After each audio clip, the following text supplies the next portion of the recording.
Hello everyone, आप सभी का लीगल ऑनेस्ट चैनल में स्वागत है। दोस्तों, इस वीडियो में बात करेंगे मुस्लिम लॉ का एक इम्पॉर्टेंट क्वेश्चन जो कि प्रीवियस ईयर के क्वेश्चन में पूछा गया था। दिसंबर 2021 में ये क्वेश्चन आया था। दान या हिब्बा की परिभाषा दीजिए और एक वैध दान की क्या आवश्यक तत्व है। दोस्तों, मैं चाहता हूँ कि ये जो एग्ज़ाम हमारा दिसंबर में होगा तो मैं सारे नोट्स आप लोगों को वक्त से पहले प्रोवाइड कर दूँ, क्योंकि पेपर के टाइम पे पढ़ना और नोट्स बनाना बहुत मुश्किल हो जाता है। बहुत सारे क्वेश्चन छूट भी जाते हैं।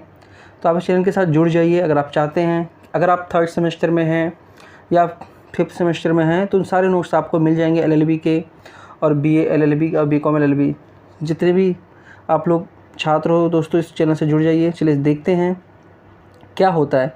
दान हिब्बा की परिभाषा दीजिए और एक वैध दान के क्या आवश्यक तत्व है। देखिए, हिब्बा का मतलब क्या होता है। हिब्बा का मतलब है चल और अचल संपत्ति का एक व्यक्ति से दूसरे व्यक्ति को अपनी इच्छा से और बिना किसी इनाम के हस्तांतरण करना। हस्तांतरण का मतलब होता है ट्रांसफ़र करना। बिना किसी इनाम का मतलब बिना किसी प्रतिफल के, ठीक है। जो व्यक्ति यह हस्तांतरण करता है उसे दानकर्ता या वहीब कहते हैं। हस्तांतरित वस्तु को महूबा कहते हैं और जिसे दान दिया जाता है उसे महूब लाहू मतलब दान पाने वाला कहते हैं। शरीयत की भाषा में इस्तेमाल किए जाने वाले दूसरे शब्द हैं निहला या आतिया। हिबा का कार्य तब तक पूरा नहीं होता जब तक कि दानकर्ता दान की गई वस्तु का कब्जा ना छोड़ दे। दान का कार्य मौखिक रूप से या लिखित रूप में किसी भी व्यक्ति द्वारा किया जा सकता है जो अनुबंध करने में सक्षम हो। कर्ज में डूबे व्यक्ति द्वारा दिया गया उपहार अमान्य है। दान जीवित व्यक्ति को दिया जा सकता है, ना कि मृत व्यक्तियों को। शरीयत में दान की जाने वाली संपत्ति पर कुछ प्रतिबंध है। सबसे पहले संपत्ति उस समय अस्तित्व में होना चाहिए जब उपहार दिया जा रहा हो। मतलब उन्हीं संपत्ति का आप दान दे सकते हैं जब उसका कोई अस्तित्व हो, कोई वजूद हो, ठीक है। एक बार उपहार दी गई संपत्ति को कुछ असाधारण परिस्थितियों को छोड़कर वापस नहीं लिया जा सकता। उपहार को वापस लेने के अधिकार को राज कहा जाता है। रद्द करने का यह कार्य सक्षम न्यायालय के आदेश से ही किया जा सकता है। अगर आप उसको वापस लेना चाहते हैं तो फिर आपको न्यायालय के माध्यम से ही वापस उसको ले सकते हैं। दानकर्ता की आवश्यकताएं क्या क्या हैं, देखिए। सबसे पहले जो व्यक्ति संपत्ति दे रहा है या उपहार दे रहा है यानी डोनर, उसका मुसलमान होना जरूरी है। मुसलमान की जगह कोई दूसरा व्यक्ति हिबा नहीं कर सकता। तो पहला पॉइंट समझ में आ गया। दूसरा व्यक्ति सक्षम आयु का होना चाहिए, अर्थात वह वयस्क आयु प्राप्त कर लेनी चाहिए, मतलब 18 साल से ऊपर होना चाहिए।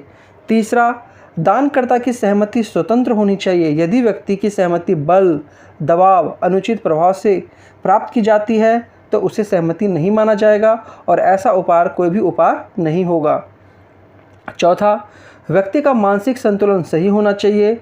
अस्वस्थ व्यक्ति द्वारा दिया गया कोई भी उपहार वैध उपहार नहीं माना जाएगा। और अंत में, दानकर्ता के पास उस संपत्ति का स्वामित्व भी होना चाहिए। भाई, दान तभी करोगे ना जब उसका आपके पास मालिकाना हक होगा जिसे वह उपहार के रूप में देना जा रहा है। तो मतलब उसके स्वामित्व भी होना जरूरी है।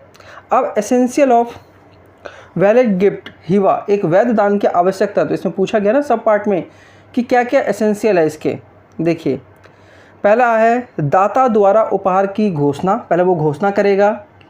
दूसरा, दान प्राप्तकर्ता द्वारा उपहार स्वीकार करने वाला। एक तो वो जो दान को प्राप्त करेगा और उसको स्वीकार करेगा। तीसरा, दाता द्वारा कब्जे का हस्तांतरण, मतलब वो अपना कब्जा छोड़ देगा, उस व्यक्ति को दे देगा जिसको वो दान दे रहा है। और अदाता द्वारा इसकी स्वीकृति, मतलब जो प्राप्त करेगा उसकी वो स्वीकृति देगा। तो पहले हम देखते हैं दाता द्वारा उपहार की घोषणा। दानकर्ता द्वारा उपहार की घोषणा उपहार देने की उसकी इच्छा को दर्शाता है कि वो दान देना चाहता है। की घोषणा जो है वो स्पष्ट होना चाहिए। दानकर्ता 2 तरीके से घोषणा कर सकता है, या तो मौखिक या लिखित रूप में। इलाही शमसुद्दीन बनाम जैतूनबी मकबूल के प्रसिद्ध मामले में सर्वोच्च न्यायालय ने माना कि मुस्लिम कानून के तहत दानकर्ता द्वारा दी गई घोषणा और उपहार पाने वाला द्वारा दी गई स्वीकृति मौखिक हो सकती है, चाहे संपत्ति की प्रकृति कुछ भी हो। लिखित रूप में की गई घोषणा और स्वीकृति उपहार पत्र के माध्यम से भी होता है। मुस्लिम कानून में उपहार विलेय को हिबनामा के रूप में जाना जाता है।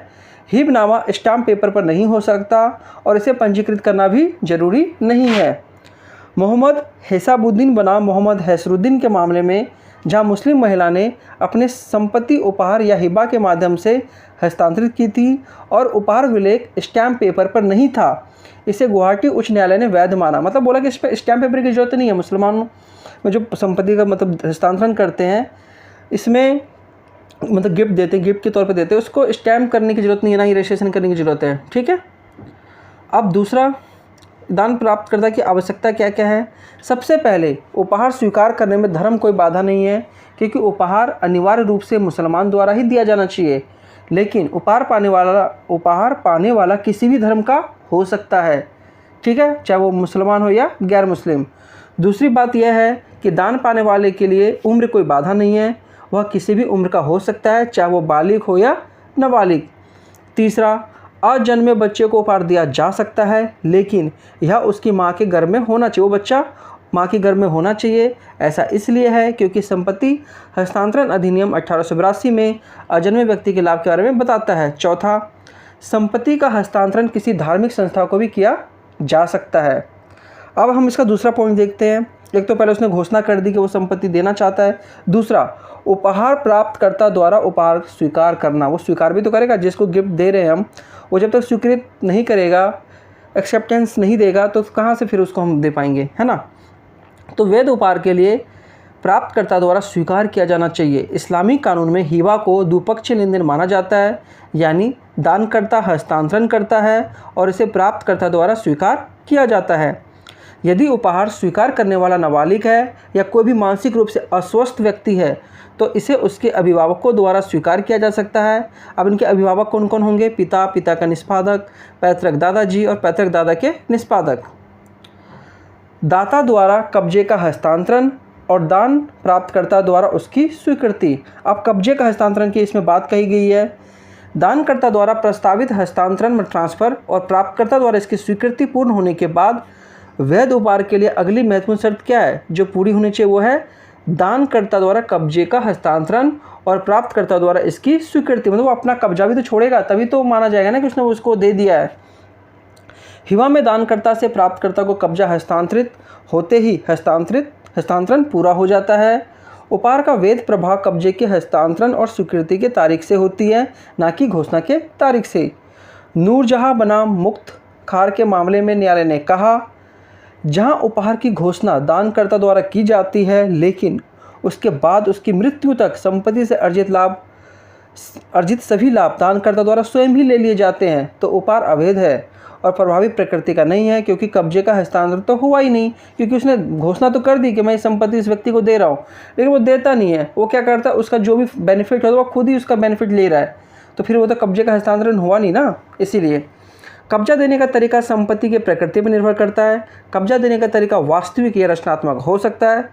वास्तविक डिलीवरी में क्या होता है, जो उपहार दिया जा रहा है उसे उपहार प्राप्तकर्ता को भौतिक रूप से मूर्त प्रकृति का हस्तांतरित किया जाता है। मूर्त प्रकृति का मतलब होता है जिस वस्तु को आप छू सकते हो, महसूस कर सकते हो, है ना, वो होता है मूर्त प्रकृति का। जैसे एग्जाम्पल लैपटॉप का क्या आप उसको छू सकते हो, है ना।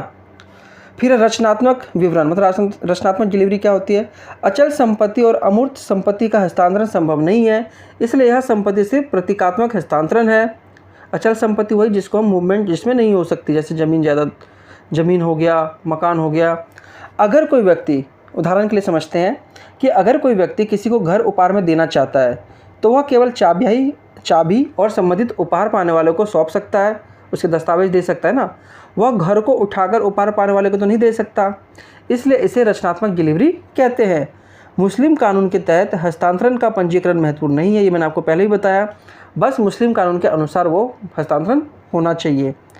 तो दोस्तों यही था हिबा। आपको समझ में आ गया हिबा के क्या क्या एसेंशियल है? 3 एसेंशियल है, वो आपको देख लेना इसको सही से। दोस्तों मैं शुरुआत से सारे क्वेश्चन आप लोगों को उपलब्ध कराता जाऊंगा, जिससे पेपर के टाइम आपको कोई प्रॉब्लम नहीं होगी। और सारे नोट्स मैं प्रॉपर बना रहा हूँ, आप पढ़ने के बाद आपको पता चली जाएगा।